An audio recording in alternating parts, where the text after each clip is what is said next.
Welcome to the Ohio Grandparent Kinship Care Coalition monthly Zoom meeting. I am Dr. Ollie Jones. I am currently the president of the coalition. Today we have an exciting Zoom session for you. But before we introduce our speakers, the Ohio Grandparent Kinship Coalition is an advocacy group that serves kinship care providers around the state of Ohio. There's about 200,000 grandparents raising grandchildren in Ohio. That does not account for the uncles and aunts and godparents who also are caring for children who are not their own. We're excited to be a service to Ohio. We're also a navigator program because we help caregivers navigate through Ohio for supportive services and resources. Today, we have an awesome panel for you to talk about some kinship care issues. And so without prolonging the time, we're going to do some introductions. But before I do that, we will be having a raffle at the end of the presentation for those who are on. And then you'll be getting, if your name is full, you'll be getting something in the mail. And we want to give a shout out to Walmart for their support in providing us with gift cards during this event. At this time, we're going to turn it over to Lynn Stevens, who was the Vice President of the Ohio Grandparent Kinship Coalition. I'm going to turn it over to Lynn. Thank you, Lynn. Well, as we all know, our Honorable U.S. Senator Sherrod Brown is a lifelong Ohioan. He was born in Mansfield. He started off his political career as a member of the Ohio State Legislature. Then he moved on to be Ohio Secretary of State. And then he was elected as a member of the U.S. House of Representatives to his current position as United States Senator in 2008. He serves on 4 committees, just for our reference: the powerful Finance Committee, the Agriculture, Nutrition, and Forestry Committee, the Banking, Housing, and Urban Affairs Committee, and the Veteran Affairs Committee. Over the course of his career, he has championed several issues. As a senator, he continues to fight to ensure all Ohio children have the opportunity to succeed. He fights for Ohio jobs and Ohio companies by fighting against trade and tax policies that sell out workers and has taken on Wall Street. He continues to fight for the Affordable Care Act. And for our remembrance, he was a decisive vote to cut off the debate in the Senate so that the ACA could come to a vote in the Senate in 2010. And most memorable for me was the day of his mother's funeral in the morning, and the White House offered him a private plane to pick him up, go vote, and then bring him back to Ohio the same day. So that was incredible. I'll never forget that. But most notably for us, with the addiction crisis in mind, his bill supporting Grandparents Raising Grandchildren Act addresses the needs of grandparents, and it addressed many issues and also created the Grandparents Advisory Council, of which the coalition's members, Dr. Tonye, Patrick Donovan, longtime member of the coalition, are members. So we thank him for his dedication and continued support and fight for grandparents in Washington. Senator Brown is married to Connie Schultz. They have 3 daughters, a son, and 7 grandchildren. So thank you, Senator Brown, for your time. We appreciate you being here, and I'll turn the floor over to you. Thank you. Thank you, Ms. Stevens, and thank you recalling it was the weekend my mother died, and a decade ago. And thank you for remembering that and saying that. And we know the world always looks different when we lose our mother. So thanks so much, Ms. Stevens, and thanks to all of you, to Dr. Jones. Thank you for the work you're doing, everyone with the Ohio Grandparent and Kinship Care Coalition, Barbara Turpin, Ms. Patano, good to see you and meet you today. Grew up in Columbus. And also friend Ron Browder with the Ohio Federation for Health Equity and Social Justice, formerly with the Children's Defense Fund, who's dedicated his life to always looking out for kids. So Ron, thank you, and good to see you. And Shalisha Bamberg in my office has really been the genius behind so many of these efforts, working with you. So thank you, and Ms. Stevens and all of you. The pandemic, I will be brief because you want to hear from the caregivers who will be sharing their stories. And they're the heroes in this event and in our society. The pandemic has been the great revealer in many ways. It's laid bare the incredible strain so many families have been under before this pandemic. We highlight essential workers who show up to work every day, don't get paid a lot, more often women than men, more disproportionately people of color. They go to work every day, then come home every night, always anxious about whether they're exposing their families to this virus. We don't reward them enough. The dignity of work means especially highlighting those essential workers. This pandemic's revealed and accelerated racial disparities to a white America that simply has not paid enough attention to resource disparities and the flaws in many of our institutions. We know how the addiction crisis in Ohio has overloaded the foster care system. It's meant that more and more grandparents and other relatives are raising children whose parents could no longer take care of them. That was always a difficult undertaking, even in normal circumstances, and kinship caregivers always faced difficult and unique challenges. But the pandemic is pushing so many of those families to the breaking point. I'm on calls and video roundtables all week. I hear the same issues over and over and over again in roundtables, specifically with kinship care advocates, and also in calls with educators and chambers of commerce and community leaders and parents, because that's how prevalent these issues are. With daycare and some schools closed, children are at home needing supervision and care. My daughters each have children in the Columbus public schools. We've seen wealthier suburban schools open in some case for direct student and in-person learning. We've seen schools with less money like Columbus City and particularly urban school districts, but also Appalachian school districts that haven't had the same, shall we say, good fortune. Some grandparents and relatives, as you know, have more access to computers and good internet than others. You know all too well the digital divide in this state, in what that's meant to learning and what that's meant to connection generally. As a grandfather who has to get who's gotten a crash course in Zoom over the past year, I can tell you that people my age, as you know, aren't usually the best tech support. But it's not just technology. Some families don't have the same access to food now that their schools are closed. We've spent in my office untold hours connecting school districts where the schools have physically closed to making sure those school districts get food out to families, not just during the school week, but also the weekends and also the summers. Adults face their own challenges, whether they've lost jobs or trying to work from home or worrying about what will happen to the children if they themselves fall ill. Ohio families shouldn't be forced to defend for themselves in a crisis. It's essentially the President of the United States and the leader, Mitch McConnell, the leader in the Senate, have said to Americans over the last 4 or 5 months, sorry, you're on your own. And it's just in the middle of a pandemic. It's too much to ask of so many American families. We know government can solve problems for the people we serve. We did it in the spring. In March, we came together unanimously in the Senate to pass the CARES Act. It made a real difference in people's lives. One study said it kept 13 million people out of poverty because we did the right thing. We knew the role of government meant unemployment compensation, eviction moratoria, and getting money for emergency rental assistance, getting money to school districts and local communities, helping small business, from the 3-person cosmetology cosmetology shop to the larger companies. It's so important we did that. But the president didn't do his part with a real plan to get the virus under control. Now we're seeing cases soar again and hospitals fill up. We have to pass a relief bill now before the holidays. We should. I'm in Washington now. We should stay here. I want to come back to Cleveland for the holidays for sure, but we should stay here now until we get this done so that people can, again, who are unemployed, get $600 a week. We can help people stay in their homes. We can help small businesses. We can help local school districts. We need to support communities. We need to support child welfare agencies and kinship navigator programs. Local governments are squeezed for a whole lot of reasons, obviously, because of tax revenues down and bigger responsibilities. We need to get them help so they can continue doing the work in programs like Kinship Navigator. We need strong safety programs like my Pandemic TANF, Temporary Assistance Act, which would provide $10 billion for emergency cash assistance to help families in need. And we need to make sure that families, like many of them on this call, aren't left out of any deal.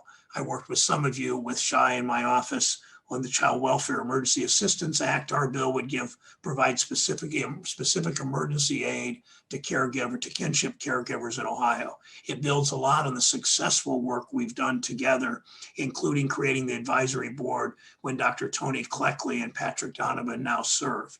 We need to make sure that support is wrapped into any deal we pass at the end of this year. The stock market's back up, so Mitch McConnell and President Trump, so much of the summer, they kept saying everything was fine because the stock market was up. They're oblivious to the families who are staring at stacks of bills and don't know what to do and have no good options is frankly morally reprehensible. That's why your voices matter so much. It's why you're speaking out today and speaking out to your legislators, whether you're raising children yourselves, whether you're working with families, you all advocate for these kids who have no other voice in our government. They have no other voice in many cases but you. Kids in foster care, kids whose parents struggle with addiction, grandparents who work long hours and can't afford childcare. They don't have a super PAC. They don't have a lobbyist. They don't have high-priced lawyers and to lobby for them. They have you. And you don't underestimate how important you are as kinship caregivers in this equation. I'll close with this. A few months ago, I was asked by the senator from Alabama to join him on the floor with 5 or 6 other senators to read Dr. King's letter from the Birmingham jail, which he wrote when in jail in 1963. And my favorite Dr. King quote is in the middle of this letter. And Dr. King said, "Progress never rolls in on the wheels of inevitability. Progress never rolls in on the wheels of inevitability." And the reason we've made progress on so many of these programs to help grandparents, to help kinship navigate, all the kinds of things we've been able to do is because of your activism and your involvement. So again, Dr. King said, progress never rolls in on the wheels of inevitability. It happens because of you. I'm grateful for your engagement. We will keep working together. So thanks so much, Ms. Stevens and Dr. Jones. I really appreciate it. Thank you, Senator Brown, for that awesome presentation and the information. If there's any questions that you want to ask the senator while he's here. I'm thinking they want to hear from the families, but go ahead, they do. Are there any questions from anyone on the Zoom, be it kinship care provider or anyone else?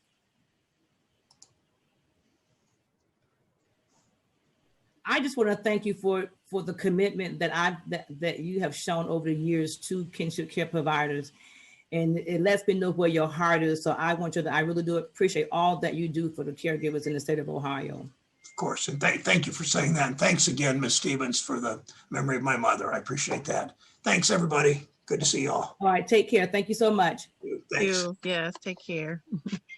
If there aren't any questions, we're going to move on to our next speaker. We're going to have Browder, who is who also sits on the board of the Ohio Grandparent Kinship Coalition. And so we thank him for his time, his energy that he gives to the coalition at this time. Ron Browder. Thank you, Dr. Jones. I take great pleasure today in introducing Tonye Patano. Tonye Patano is a native of Columbus, Ohio, having attended Audubon University, where she spent a great deal of time in their dramatic program and often starred in many of their productions. She went to New York and on to Los Angeles and Hollywood, where she has appeared in many, many productions. She appeared in the Jesse Owens story as his younger sister. She was in the movie Hurricane with Denzel Washington. Tonye also was in the movie Taking of Pelham 1, 2, 3. She's been in countless television programs, including Madam Secretary with Tia Leone. She served as a judge on many occasions in Law and Order SUV, and probably one of my favorite roles was where she played a woman on the bus with Monk. And for those of you who know television, Monk is one of those cultural things that you just have to get. You have to really be bored that day, and once you watch him, you can't stop watching him. So she served in a number of productions. Probably her most famous production, though, has been as Helia James on the HBO series Weeds. And she was there for a great number of seasons there. She also appeared in the soap opera, the ABC soap opera, One Life to Live, as Felicia Evans, I believe. And one of the things Tony and I talked about when we talked to her about doing this show was she said that she appeared in One Life to Live as the mother of two African-American young men. And then the story changed and she had a baby, and come to find out that the baby was not her baby, but was one of her son's baby. So she also had a role of a grandmother in One Life to Live. And so we're just excited that she's here today. She's done fantastic work all over the country and around the world. She's known on Broadway stage. She's known again in Hollywood and throughout television and the movie arena. And so I'm just happy to introduce her, and just to let you know that I'm proud and on top of it because Tony happens to be one of my cousins, and we just love her and everything she's done. And so we turn it over to you now, Tony, and we're looking forward to hearing your story. Take care. Thank you, Ronnie. Thank you so much. Okay, unfortunately, the screen that I'm seeing right now is a blank situation. So, and I look over here thinking I'm gonna look at all these beautiful shining faces, and it's okay because I really am here just to talk to you guys because you are superheroes. You don't know that, but you are. And those little humans that you're raising, they see you. They see you and you imprint on them. You're good, you're bad, you're ugly, you're everything. And you are doing the work of saints. But we all have a story. And the story that you represent right now, just you, imprints those babies. And the story of the people that are incarcerated, that are their parents, the people that have gotten murdered, that are their parents, the people that have previously been fostered and are now in your care, all of those stories combine into what that baby, that child is going to be. And so I come to you with my story. And what I realized when I talked about this was that my story was actually intertwined with my family's story. And it's a multi-generational story. And it's a story based on perfectly imperfect humans sharing each other's path. And so here's what I'm going to talk about. I'm going to talk about the leader of that pack, and that woman was named Rena Mae Myers.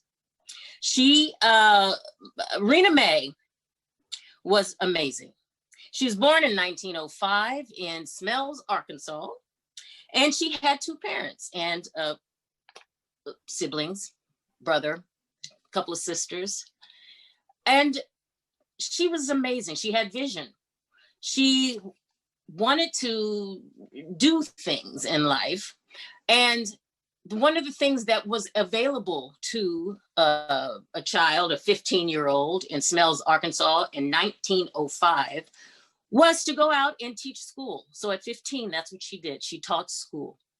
She met someone, beautifully handsome man, Mr. Marsh, and he took a fancy to her, but she had her eyes on him. And that was also going to be possibly her way out of there. Who knew? But she did meet him, and she was bright and intelligent. And she met him, and he finally, saw what he saw. And I believe around age 19 or so, they got married. And in so doing, they had 4 beautiful children. Can you put that up for me? But the ones I'm going to talk about, Lisa, if you can show, I'm going to talk about what I call the mamas.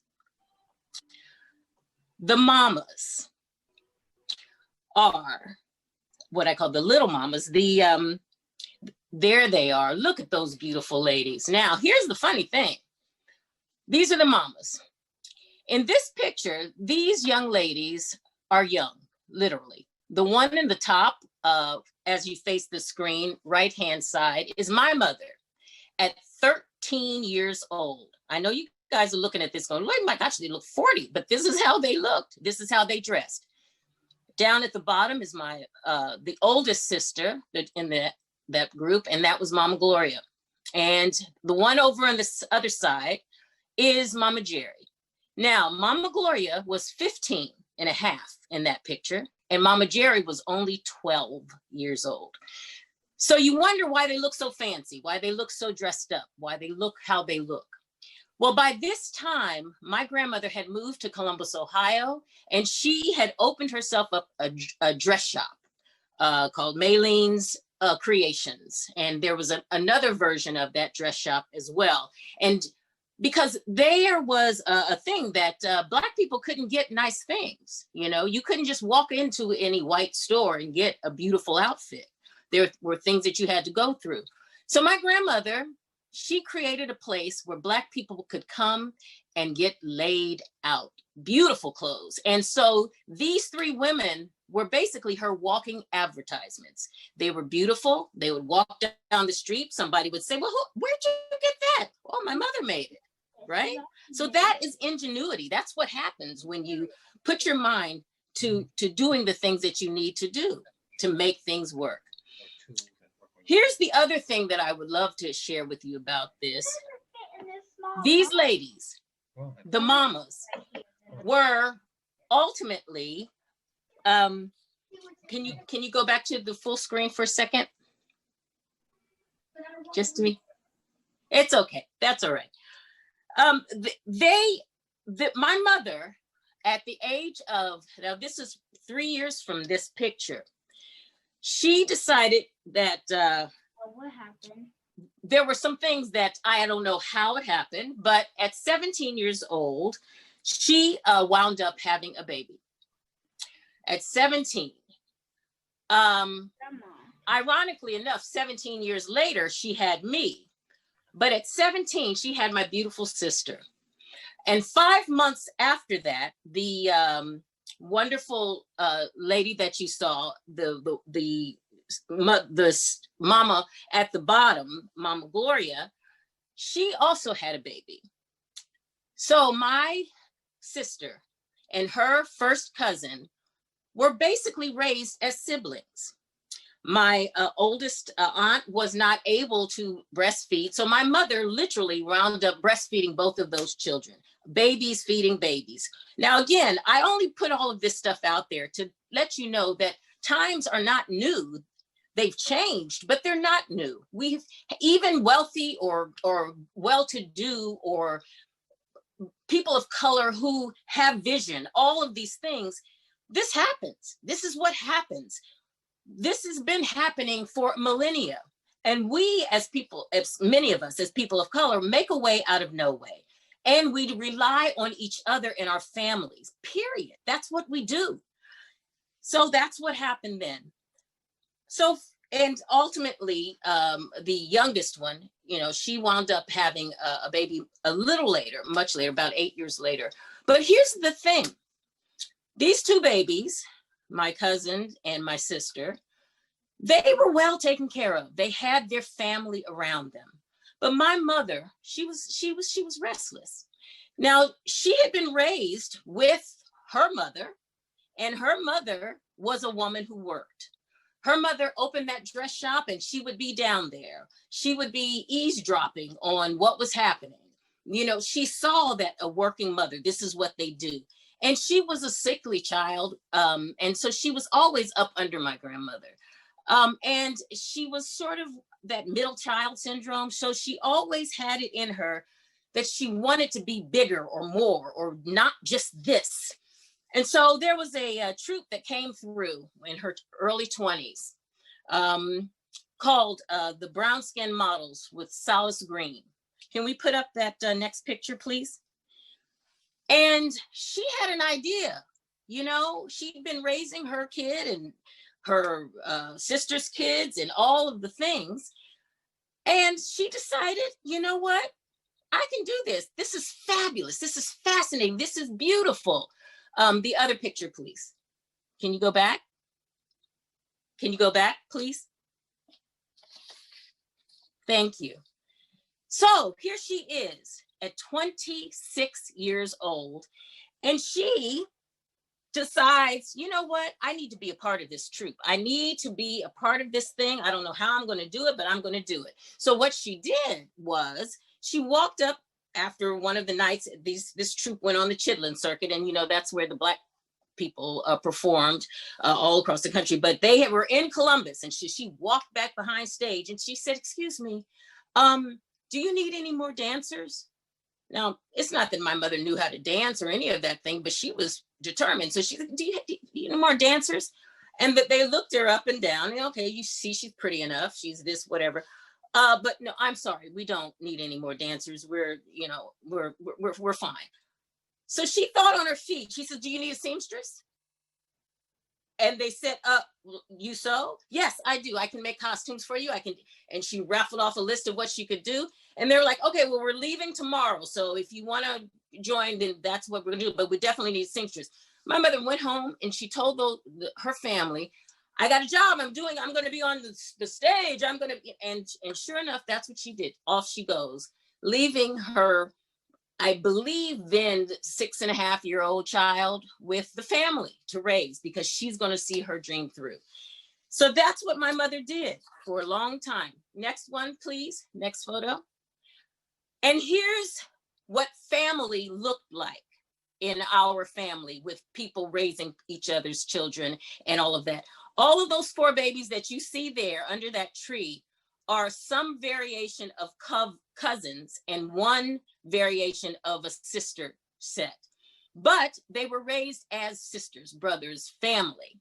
And there was no real telling in between. And of course, like I said, those mamas, there was always a mama to reach. Mama Gloria, Mama Jerry, or Mama Grace.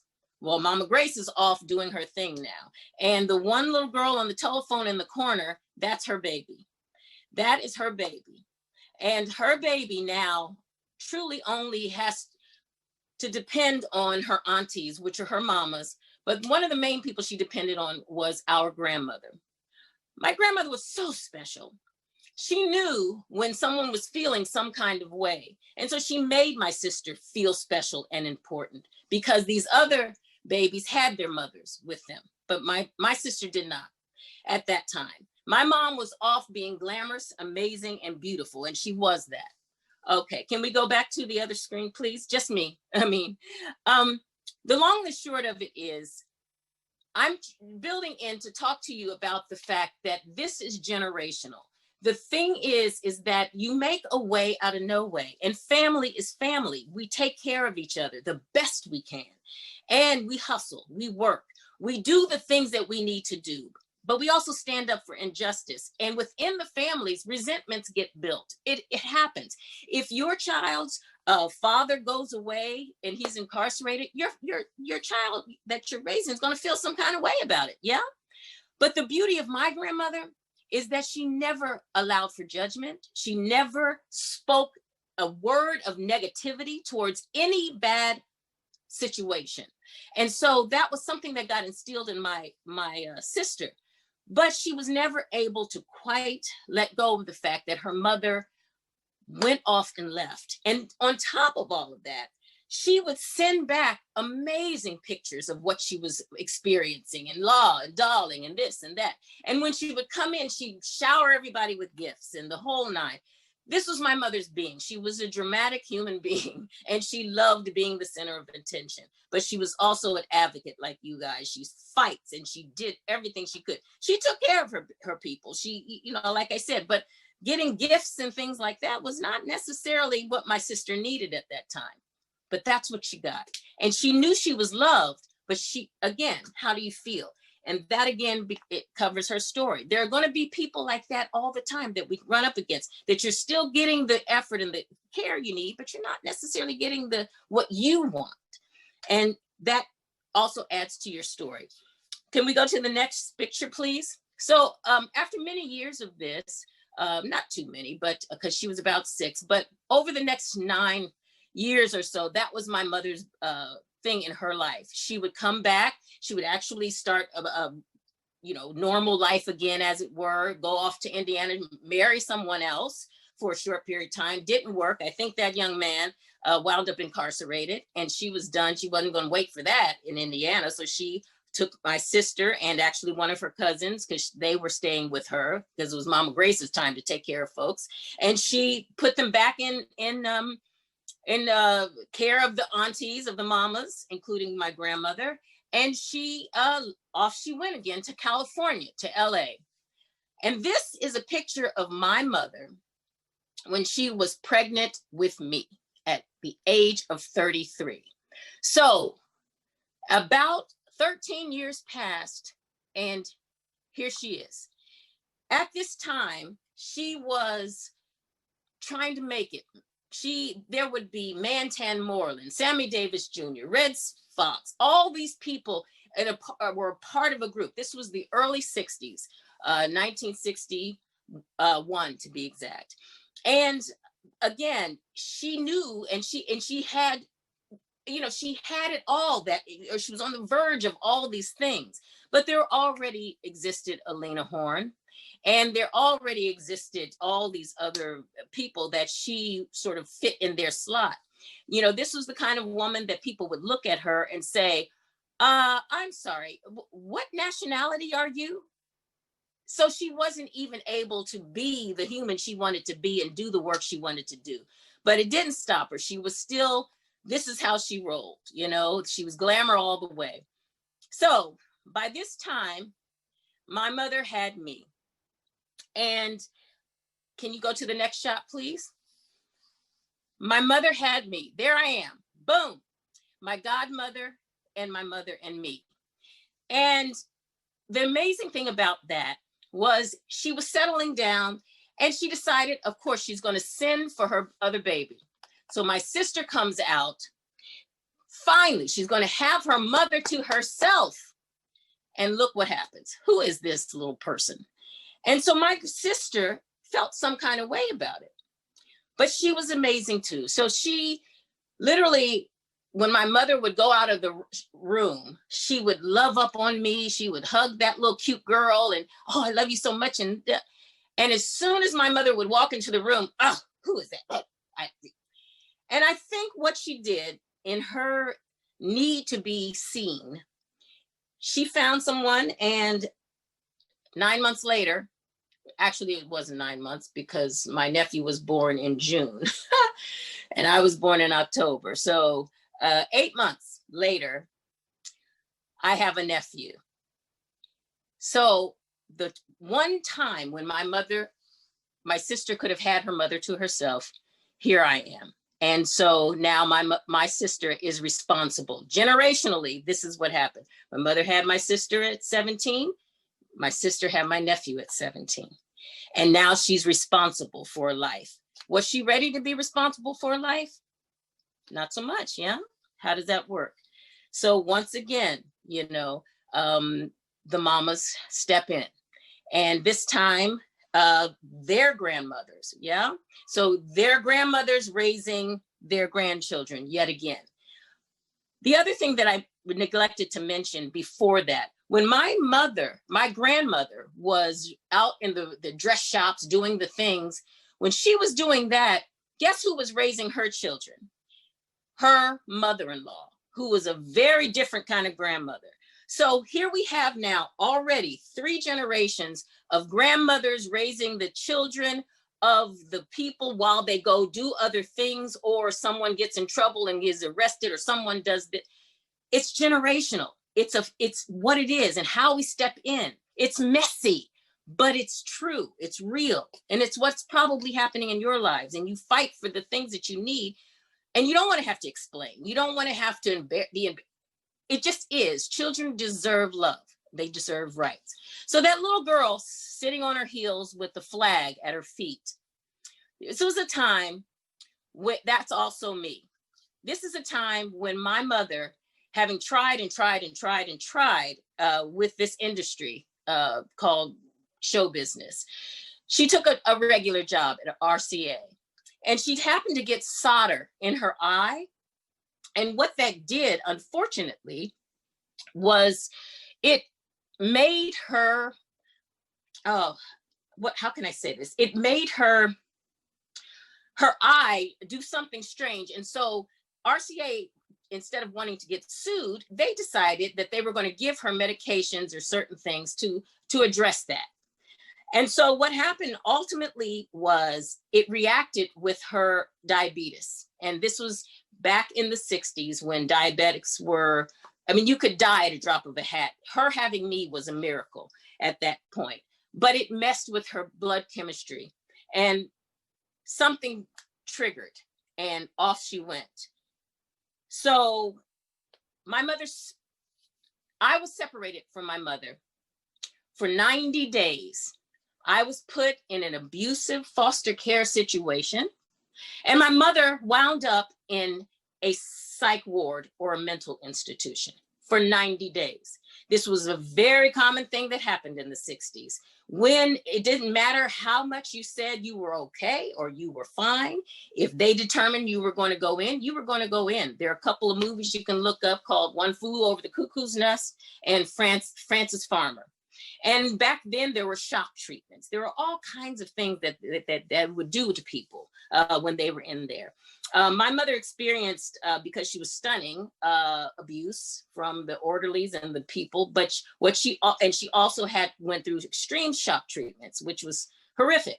But the one thing that she knew how to do was take care of people. So she would teach the patients songs. She would do their hair. She would make them feel good about themselves, because that's what her mother did. That's what she did. That's who she was. Those are the things that were imprinted. Remember I said they watch, they know, they get imprinted? That was strictly my grandmother. Her being a dancer and wanting to go out and do things, that was my grandmother. All of those things. Yes, this beautiful lady. And so I was in a horrific situation, but here's the thing. I was raised by my mother those first 5 years, and you cannot spoil a child enough in those first 5 years. You can't do anything enough to raise their self-esteem. And so when these terribly abusive people tried to tell me one thing about myself, I speak as I spoke then. Literally, this is how I spoke. So I was a precocious, probably obnoxious human, but the truth was, I told them, no, you're not right. This is da da da da da da. When I was in bed and woke up with this man's head between my legs, I was able to grab it, yank it up, and say, what are you doing? You understand? This child knew who she was, and that was because of my mother. I saw all the things that went on. She never hid anything. She never lied or tried to pretend or any of those things. And ultimately, this is what happened. My grandmother finally found out what was going on, and that my mother was in a mental institution and I was in a foster care situation. 90 days. My grandmother got on a plane and she came and she got us. And when she came, I don't know which camera is on. Can you come back to me, please? If someone could, I'd appreciate it. Here we go. This is what she did. And she hand sewed that. This is over 50 some years old. And when I saw it, I saw my mother for the first time in 90 days, and I saw my grandmother for the second time in my life at that point. And I took this thing and I hugged it to myself and I said, now that's the straw that broke the camel's back. And they fell out laughing. Now, I didn't know that I said anything funny. I don't even know where I picked up the statement. But that was one of the first times that the three of us were together as humans. And my grandmother took us back to Ohio, where I was, to spend my formative years. Now, here's the thing. The same cycle, the same pattern. My mother, of course, she had to work. I was spending my life in time with my mother, obviously, but of course she had to work. There were things that had to be done. And so where was I going to go? So I spent a lot of time with my grandmother, and it was amazing. I loved her. I loved her. I wish more people, especially these babies, loved their grandparents and took in the knowledge and things because I loved it. I enjoyed being there. I was called Little Granny. I mean, if she sewed because she was a seamstress, I'd sit up under her feet and she would throw me the scraps and then show me how to sew things for my little Barbie dolls and all of that. When she wanted to, you know, just hang out or whatever, she always had a lesson plan or something to do. So what did she do with all of us? Even when the cousins and everybody came over or whatever, we'd sit at the card table and we'd play something called concentration. Now, because she's a teacher, what is she doing? She's teaching us how to focus, how to cooperate, how to take our turn, how to sharpen our brains. She'd sit with us, we'd play cards. She was an avid card player. She was a bid whist queen, child. She would sit there and she would teach us card games. Rummy 500, that's a cousin to Gin Rummy, and various other ones. Now, here's the thing. She would not, even though we were 6, 7, 8, 10 years old, all the way up, she never let us win. And we had to play. I mean, that was the real. And she wasn't, you know, sassy about it. She was just like, okay, well, and she would, that's how it was. And that was amazing. Other little things about my grandmother, that the way she turned a phrase. If my nephew was there, which again, at that point was my co-sibling as well, my nephew and my cousin, she would, when she was having a serious conversation with him, he would say, well, Granny, you know, I just blah, blah, blah, blah, blah, blah, blah. And she would seriously, she'd look up at him and she'd say, listen, baby, when I was a little boy like you, I would do this, that, and the third, and that's what, blah, blah. And then she would just go on and do what she was doing. And we'd look and just crack up but she was serious. That's how she rolled. You know, back in the day, if she was on the phone and, you know, people are up in grown folks' business, the kids would say, she was like, yes, hello. And she'd have her conversation. And then as soon as she would hang up, for example, my mother would have said, hey, Reen, who was that on the phone? She goes, oh, that was Mrs. Splaz. And she'd go on and do whatever. Next time the phone rang a few days later, who was that, Reen? Mrs. Spliven Gates. And off she'd go and do her thing. And it took my mother years to realize that there were no Mrs. Splaz and Mrs. Spliven Gates. That was, baby, you better get up out of my business. But that's how my grandmother was. And again, you don't realize it when you're there, but you look back and you understand how brilliant she was. She never raised her voice in anger. She would speak her tones how she needed to get the point across. Again, if people were arguing and all that thing, she'd get out of here with that mess. And there was a way about her that was just a blessing. I remember I was beginning to, oh my goodness. Here's the thing. Once my grandmother came and got me, I mean, there's so many stories I can tell you about, but it really brought home to me that she was the center of all of our lives. And everybody got a core gift from her. And all of us spent enough time with her, being raised by her, having her hands on us, holding us in that space, that we were able to thrive, most of us, in our special ways. Can we put up that next picture, please? And this is the group of people that raised me. The next one. That's it. That is the core group of our family. Each and every one of them became mothers at a fairly early age, became grandmothers. And everyone, it was because of that lady right there next to her son, Reem. Again, there are so many stories I can tell you about her, but I just wanted to illustrate just for a second how important it is to never give up. If you don't have family, you have to create family. It's okay if people aren't doing the things you might do, But know that if you speak ill of the people who aren't in those babies' lives right now, it's going to make an imprint. It's going to be on them. It's going to be a part of who they are.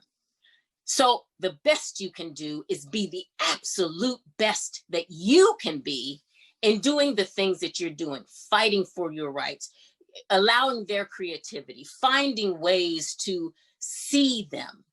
You know, there are a lot of famous people who have been raised or affected by their grandmothers. Off the top of my head, Oprah Winfrey. She speaks of her grandmother and the lessons she learned from her. Iyanla Vanzant, again, raised by her grandmother, and not necessarily, you know, again, it wasn't necessarily the most positive experiences, but how those shaped her life. It allows us to see in a different way and understand. And one of the other ones was Maya Angelou, who was one of my favorite humans as well, because she reminds me a lot of my grandmother. But I remember being in the 3rd grade and seeing a PBS special of her, and just immediately my spirit touched hers and I recognized her. And she did not speak out loud until she was 5 years old. And her grandmother didn't make her feel bad about it, didn't say anything negative. She just, when you're ready, baby, you'll be here. We'll hear what you have to say. And sure enough, at age 5, she spoke like I'm speaking to you now. Every word immaculate, articulate. Because that's who we are as people, as humans. And as long as you see those babies, see them, recognize them, and allow yourself to be seen, the sky is the limit. And so I only give a quick examples of some of those because I can talk forever, trust and believe. If you guys have any questions, we'll certainly do that. But the last thing I wanted to show you was this picture of my heroes. Could you go to the next slide, please? Oh, well, actually, I'll show you this one. This one's actually a beautiful thing. These are the 2nd generations. So the 2 on the, with the other 2 babies, that's my sister and my first cousin. They were born 5 months apart. They were raised as sisters, and their babies were raised by the mamas, primarily, with those 2 coming in and out of their lives the way my mother did, my sister. And those 2, those babies became incredibly successful human beings, incredibly successful. And that is me and my mother.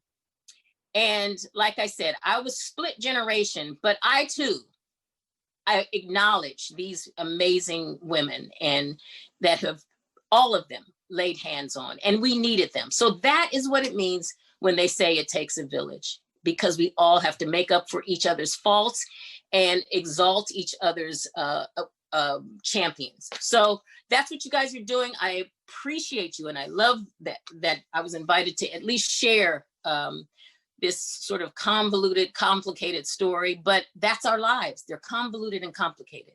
And this is my troika, my grandmother, my mother, and my sister.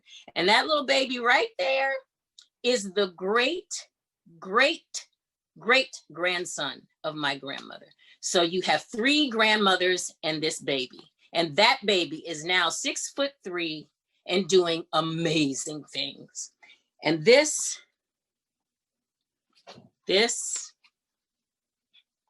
and this is my troika. This is what it represents. And I keep it with me everywhere.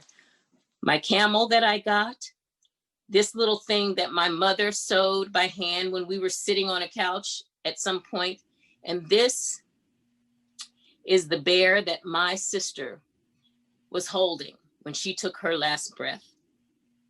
And she's always with me. So I want to thank you guys so much. It's just powerful what you're doing. Don't lose hope. find your joy, spark it, and make sure you share it. Okay, so that's it. Thanks so much. Thank you so much. Are there any questions for our dynamic speaker?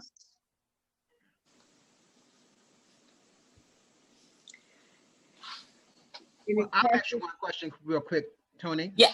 So in the rearing and all of your life experience in the early part of your life, did that have an impact? Have you found some of the characters that you play? Right.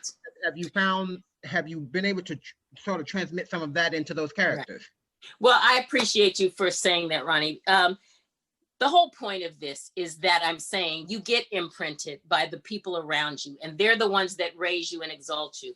And the truth is all of those people have deeply affected my career because I carry them all with me, like I said, physically and mentally. And so when I'm approaching a role, Mama Grace shows up sometimes, Granny shows up sometimes, my sister shows up sometimes. And it's because I know these women, and because I know them and see them, other people can see them in me, and they recognize themselves. So yeah, absolutely. I didn't want to make this presentation about me so much as it about the amazing people who reared me.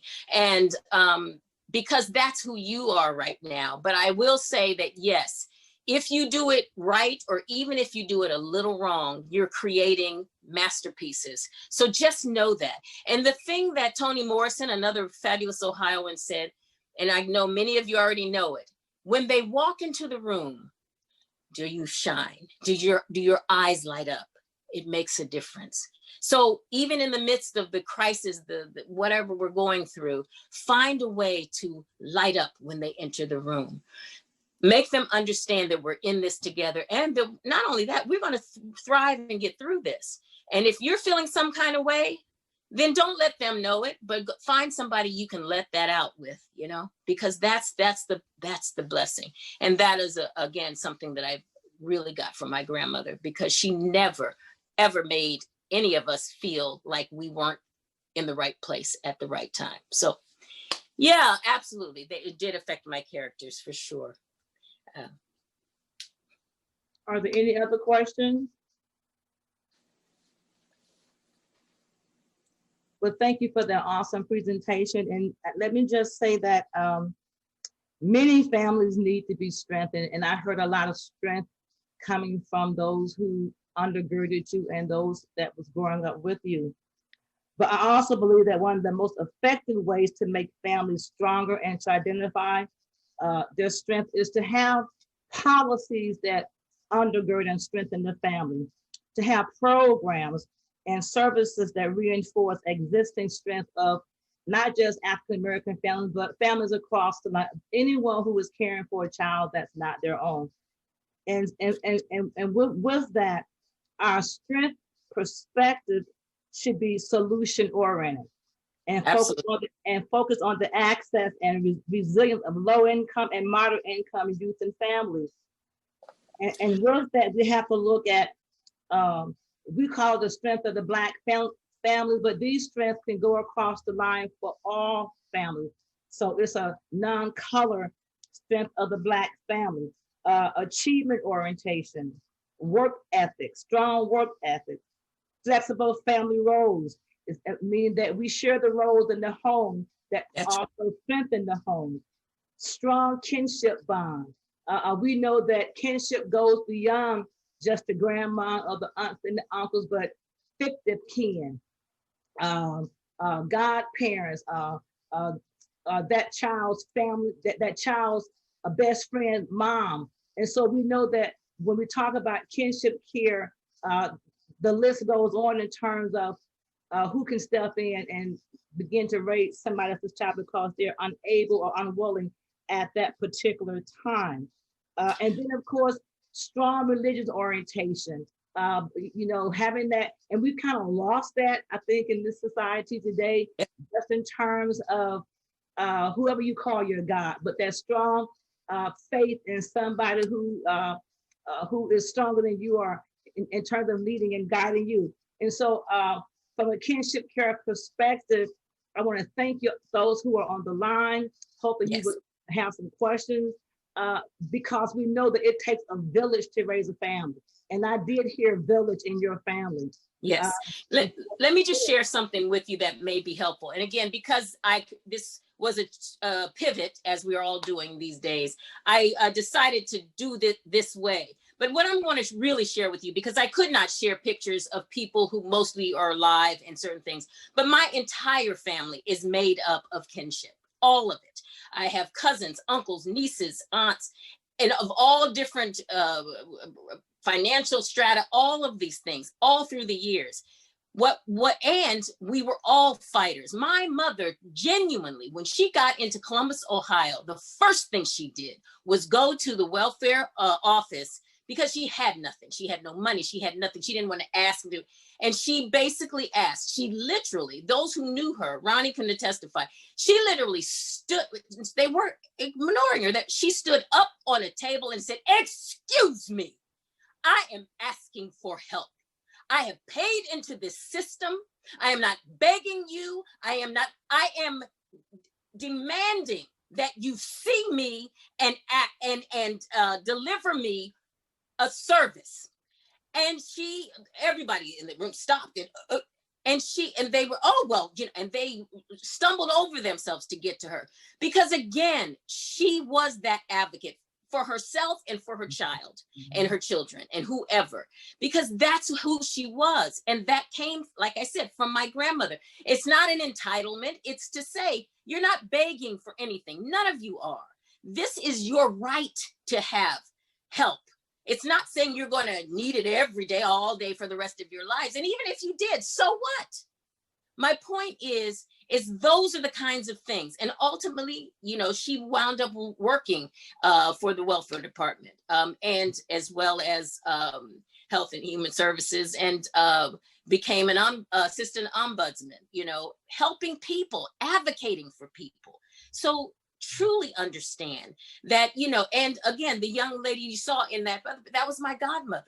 The reason why we say mama or cousin or sister or whatever is because we create our family. And when we have kinship, we create it and we hone it and we embrace it. So that's all I'm saying too. And again, I apologize if I didn't show that part of it, but that's really what I meant, in that it takes more than a village. It takes creating family. And if you don't feel you have the support, step up and reach out and ask for it. Find those. And again, I know you're halfway there, because you guys this beautiful organization is exactly that. You guys are superheroes, you're champions. And so, yeah, find them. Find mentors, find people, if your babies have, they're wanting to do something like cheerlead or whatever it is, be on the debate club, be the best video game player, whatever those things are, engage in those things, engage in that, find out what that is, whatever you can do to gain their interest and to see and to help advocate with you. It's a blessing. And I know it's hard finding healthcare, daycare, all of those things. And that's, again, what it was, working moms, working this, I've experienced all of it. And that's what I'm saying.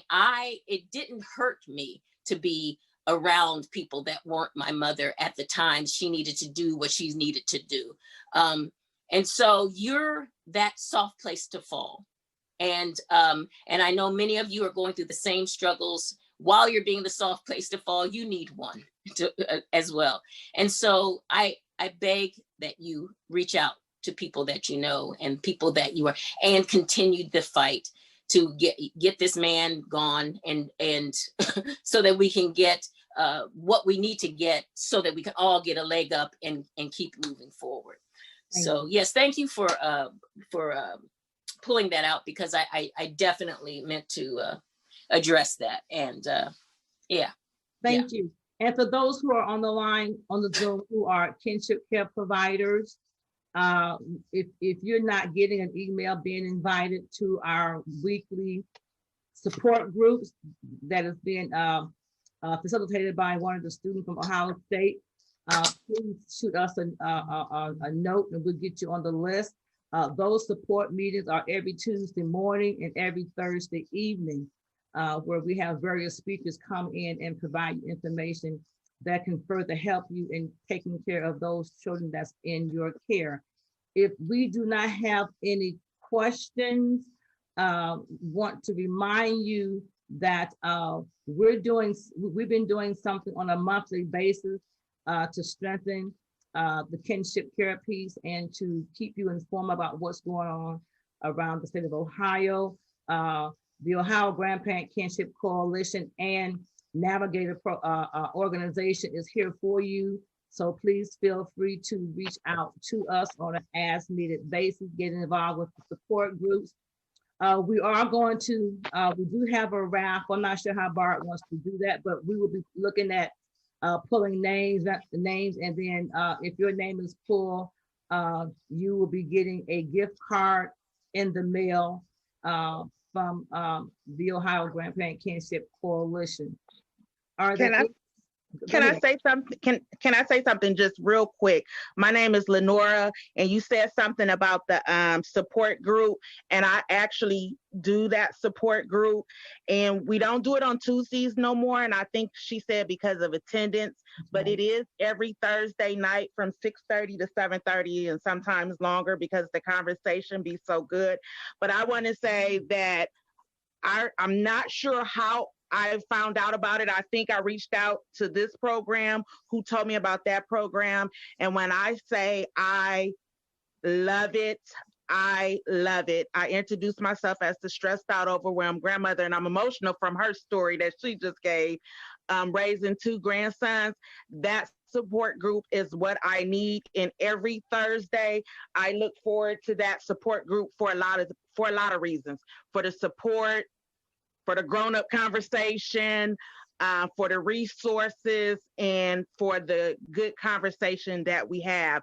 So I hope if no one knows about it, what you just said, they give you your email so you can get it to Miss Angela and come aboard. It is really, like I don't have extended family out here in Columbus. I'm not from Columbus. So I'm just out here alone raising these 2 kids.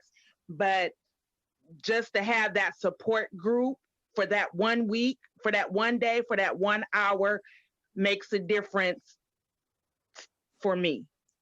It is wonderful. Awesome. And I just wanted to share that because you did mention it.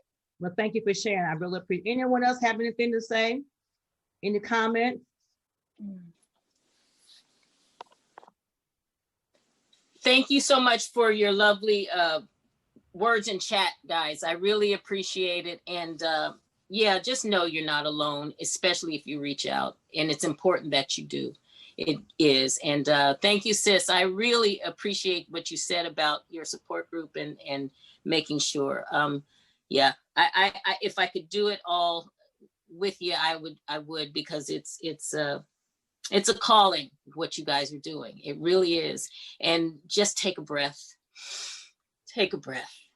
And don't forget to nourish yourselves in your joys and your dreams, because those babies need to see that you are also reaching out and doing what it is you love, because that does more for them than anything else. It absolutely does. So yeah, don't forget yourselves. Don't forget your own dreams. You know, the universe, God's source, puts in way what you need when you reach out for it. And if you're reaching out for your joy, find a way. The universe always says yes. So make sure it says yes to the right things, the positive things, because it also says yes to the negative things. So turn it around. Let's do it. Yeah. I'm so excited. I'm sorry. And I want to give a shout out to Dr. Tonye Kleckler. This is her last month as the treasurer for the coalition. And so we want to thank you for your service. She is also a kinship care provider, but for her parents now, who has come to live with her, if I can share that. And so we want to thank you for all of the service that you provided for us over the years, and we wish you well. Anyone else have anything to say before we log off?